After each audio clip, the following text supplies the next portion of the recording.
Mesdames et messieurs, bonjour. Bienvenue au journal hebdomadaire de l'Agence vietnamienne d'information. Voici les titres que nous allons développer dans cette édition. À l'occasion de la visite de travail au Vietnam de la présidente de l'Assemblée nationale laotienne, Pani Yathotu, le Vietnam et le Laos ont manifesté leur forte détermination de toujours valoriser la solidarité particulière entre les deux parties, les deux États et les deux peuples. Lors d'une conférence nationale, le président de l'Assemblée nationale, Nguyen Sinh Hum, a affirmé que la consultation du peuple sur le projet de révision de la Constitution de 1992 est une tâche essentielle. Puisque l'année 2013 vient de s'ouvrir, l'Agence vietnamienne d'information en a profité pour faire une sélection des 10 événements internationaux les plus marquants de l'année 2012. Rétrospective à la fin de ce journal. La présidente de l'Assemblée nationale laotienne, Pani Yathotu, a effectué du 6 au 11 janvier une visite de travail au Vietnam. La dirigeante a contribué à valoriser les relations d'amitié et de coopération entre les deux assemblées nationales, de même qu'à resserrer la solidarité spéciale entre les deux peuples. Lors de leur rencontre le 7 janvier, le président de l'Assemblée nationale du Vietnam, Nguyen Sinh Hum, a hautement apprécié les résultats de l'année de la solidarité et de l'amitié Vietnam-Laos en 2012 et souligné le succès de l'organisation par les deux organes législatifs d'une conférence sur la coopération en avril 2012 dans la province vietnamienne de Son La. Il a déclaré que les deux parties étaient parvenus à un consensus sur la coordination entre leurs organes législatifs et gouvernements en tout domaine, notamment dans l'économie, le commerce et l'investissement. Le dirigeant vietnamien a également souhaité voir les deux assemblées nationales déployer plus activement les contenus de leur accord de coopération, intensifier les échanges d'informations et d'expériences, ainsi que poursuivre leur coopération étroite au sein des forums interparlementaires régionaux et mondiaux. Appréciant vivement le succès de l'année de la solidarité et de l'amitié Vietnam-Laos en 2012, Madame Pani Yathotu a affirmé que ces activités avaient manifesté la forte détermination de poursuivre à valoriser la solidarité particulière entre les deux parties, les deux États et les deux peuples. Pani Yathotu a également affiché sa volonté de voir les dirigeants des deux assemblées nationales continuer de soutenir et superviser les projets et programmes de coordination entre les deux gouvernements, notamment les activités des sous-commissions de coopération Vietnam-Laos et Laos-Vietnam pour une meilleure efficacité dans l'avenir. Dans le cadre de cette visite, Madame Pani Yathotu a travaillé avec les responsables de la province de Binh Thuan au centre, de celle de Tin Giang au sud, ainsi que de Ho Chi Minh Ville. La conférence nationale sur la mise en œuvre des consultations publiques sur le projet de révision de la Constitution de 1992 a pour objectif d'assurer une parfaite compréhension et application de la directive du bureau politique et de la résolution de l'Assemblée nationale décidant des consultations à mener sur ce projet. Lors de cette conférence, retransmise en direct le 8 janvier à la télévision dans les 63 villes et provinces du pays, le président de l'Assemblée nationale, Nguyen Sinh Hum, également président du comité du projet de révision de la Constitution de 1992, a affirmé que la consultation du peuple constituait une tâche nationale et essentielle. Il a souligné l'exigence absolue de mener cette tâche de manière efficace, ouverte, scientifique et démocratique. Les campagnes d'information et de communication ont un rôle important, l'objectif étant de susciter la participation des citoyens et de les inviter à donner une opinion personnelle.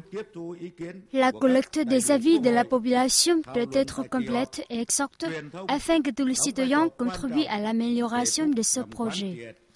Les consultations publiques, qui ont débuté le 2 janvier 2013, se poursuivront jusqu'au 31 mars. Ensuite de cette conférence, les dirigeants des ministères, des branches et des localités devront élaborer et appliquer un plan de collecte des opinions conformément à la situation de chaque localité afin qu'il soit mis en œuvre de manière sérieuse, rapide et efficace. C'est officiel.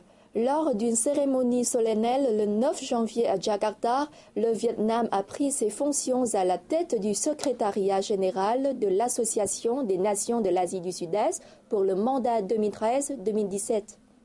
L'ancien vice-ministre vietnamien des Affaires étrangères Lê Lương Minh, né en 1952, succède au Thaïlandais Surin Pitsuwan à la direction du secrétariat de l'Association des Nations de l'Asie du Sud-Est, ASEAN, devenant le premier Vietnamien à assumer de telles fonctions. Lors de la cérémonie, Lê Lương Minh a remercié le ministre indonésien des Affaires étrangères, Marty Natalegawa, et le gouvernement indonésien pour le soutien continu au secrétariat de l'ASEAN. Il a aussi salué les contributions de son prédécesseur, Surin Pitsuwan. Le nouveau secrétaire général de l'ASEAN a affirmé que durant son mandat 2013-2017, le secrétariat de l'ASEAN et lui collaboreraient étroitement avec les pays membres pour réaliser les objectifs définis par l'association, édification de la communauté de l'ASEAN en 2015 en tête.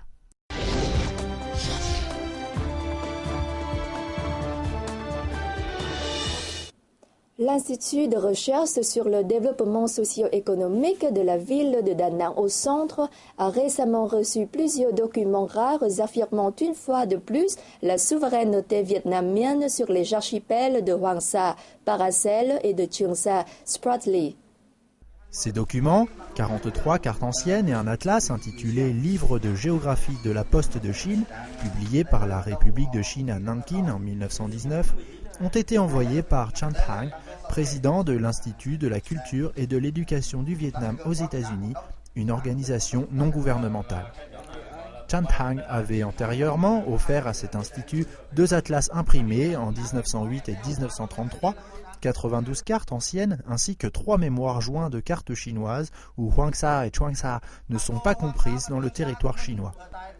À ce jour, cet homme a transmis à l'Institut de recherche sur le développement socio-économique de Da Nang 150 cartes, dont 110 originales et 40 reproductions, imprimées au Royaume-Uni, au Canada, aux États-Unis, en Allemagne, en Australie et à Hong Kong, en Chine, entre 1626 et 1980. Sur ce total, 80 cartes fixent l'extrémité sud du territoire chinois à l'île de Hainan, alors que 50 mentionnent Hoàng Sa et Trường Sa comme relevant du territoire vietnamien. Le froid qui sévit dans le nord depuis plus d'une semaine, avec des températures d'environ 10 degrés C ou moins, accompagnées parfois de légères pluies, a forcé des milliers d'élèves à rester à la maison et mis les hôpitaux sous pression, en raison d'une forte augmentation du nombre de patients, notamment chez les enfants et les personnes âgées. Dans les provinces montagneuses du nord, comme Ha Giang et Son La, les températures les plus basses ont affiché 5 degrés, voire moins, et les élèves ont été dispensés d'école. À Hanoï, les élèves du primaire sont autorisés à rester à la maison lorsque la température tombe en dessous de 10 degrés. Les parents sont invités à suivre les bulletins météo de la télévision nationale avant d'emmener leurs enfants à l'école. Ces derniers jours, les hôpitaux ont signalé un nombre croissant de personnes âgées et d'enfants nécessitant un traitement pour des maladies respiratoires et cardiovasculaires.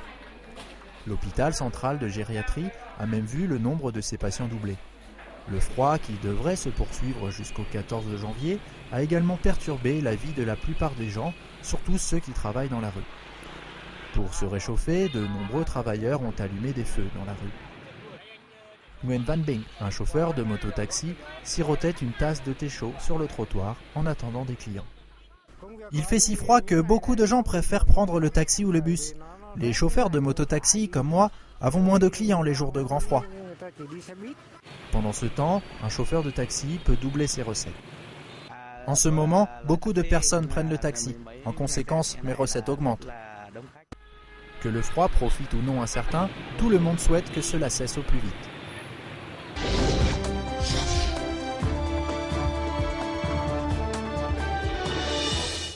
Alors que le monde est entré de plein pied dans la nouvelle année 2013, l'agence vietnamienne d'information a sélectionné pour vous les 10 événements internationaux les plus marquants en 2012.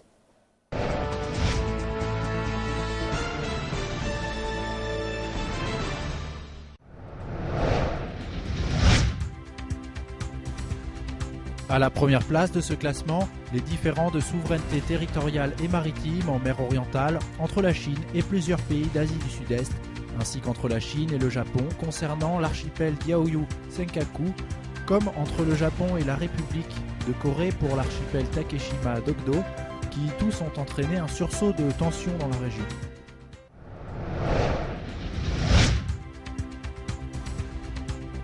En deux, le conflit en Syrie, aggravé par les violents affrontements entre les forces gouvernementales soutenant le président Bachar al-Assad et l'opposition, a fait plus de 42 000 morts avec plus de 3 millions de réfugiés. La communauté internationale, notamment les grandes puissances, demeure profondément divisée, empêchant les Nations Unies de parvenir à une solution.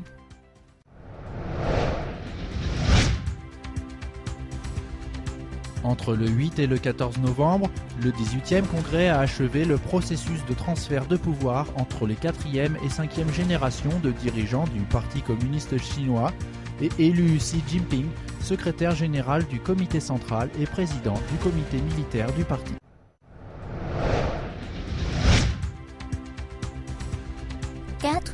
M. Vladimir Poutine a obtenu une victoire absolue lors des élections présidentielles russes du 4 mars et changé de poste avec M. Dmitry Medvedev. Le président russe a insisté sur la solidarité nationale, la modernisation intégrale du pays, ainsi que le renforcement de l'intégration au sein de l'espace post-soviétique.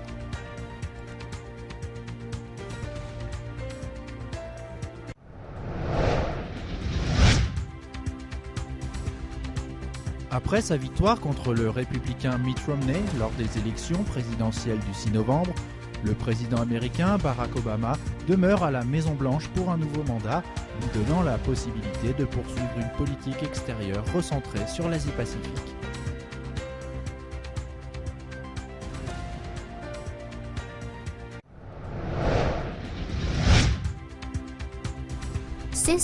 Le processus de réforme au Myanmar a abouti à de grands résultats appréciés par la communauté internationale. Les élections législatives partielles d'avril ont renforcé la concorde et la réconciliation nationale et permis à ce pays de renouer des relations avec nombre de pays et d'organisations internationales. L'adoption par l'Assemblée générale de l'ONU le 29 novembre de la résolution d'octroi du statut d'État observateur non membre à la Palestine est sans aucun doute un grand succès pour le peuple palestinien dans sa lutte pour un État indépendant et souverain conformément aux résolutions de l'ONU et du droit international.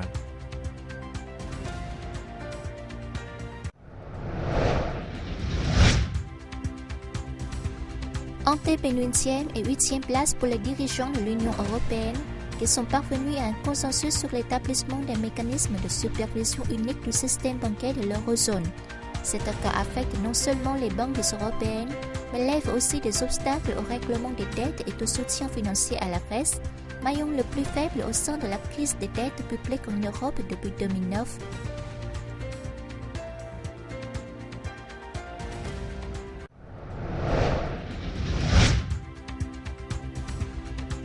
La 9e place revient à la découverte du boson de Higgs. L'Organisation européenne pour la recherche nucléaire a confirmé l'existence du boson de Higgs, la particule qui donne une masse aux autres particules. Il s'agit d'une première découverte fondamentale qui nécessite de plus amples recherches afin de déterminer ses caractéristiques, mais qui correspond à un progrès significatif dans la compréhension des mystères de l'univers.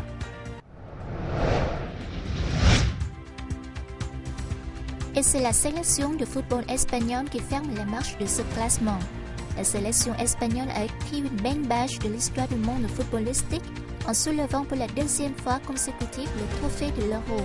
C'est aussi la première fois qu'une sélection nationale réalise un triplé de la sorte avec l'Euro 2008, le Mondial 2010 et l'Euro 2012. C'est sur les images des 10 événements internationaux les plus marquants en 2012 que prend fin cette édition. Merci de votre fidélité et rendez-vous sur notre site fr.vietnamplus.vn pour d'autres informations.